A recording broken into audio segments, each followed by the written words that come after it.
Жайым, мен 27 жалпы орта білім беретін мектебінің 7-ші сынып оқушысы Көшербаева Самат боламын.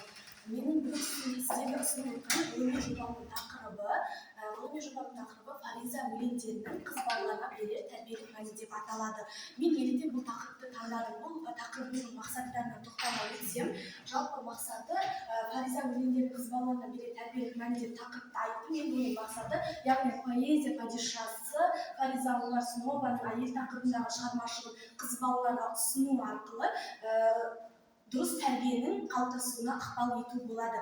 Осы мақсатты мен алға қоя отырып бірнеше міндеттерді қойдым. Сол міндеттерді атап өтсем, ең алдымен сол міндеттердің бірі бізде Фариза Оңғарсынова шығармашылығын насихаттау, және де ақынның қыз балаларға берер тәрбиелік мәні бар шығармаларының сырын ашу, және де поэзия сыңарының өлеңдерін жастар арасында насихаттау болып келеді. Жалпы енді мен өзімнің мазмұнына тоқталып өтсем, Фариза Оңғарсынованың шығармашылығы тек қана әдеби мұра емес, қыздарға ғана емес, жалпы ұлтқа ерекше тәрбие бере алатын құралдың бірі болып келеді.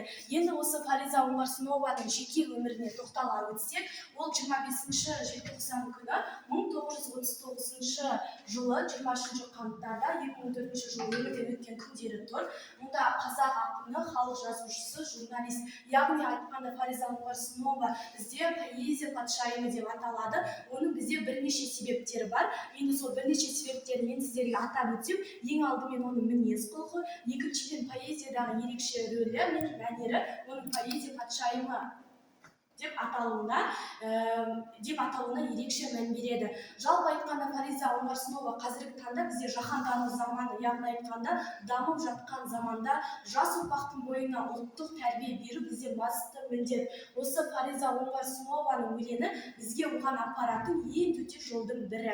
Жалпы айтқанда, қорыта айтқанда, жалпы Фариза Оңғарсынованың өлеңі тек қыздарға ғана емес, жалпы ұлтқа тәрбие бере алады. Жалпы бізде осы ақынның отты өлеңдері тек қыздарға емес, жалпы халыққа ерекше тәрбие беріп қана қоймай, отансүйгіштік қасиетке баулиды.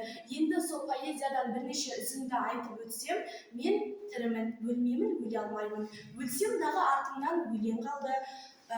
Күллі әлемнің мұңы борандарын жүрегіме сыйғызып өлең алды. Бұл өлеңнің өзінің жеке идеялары бар.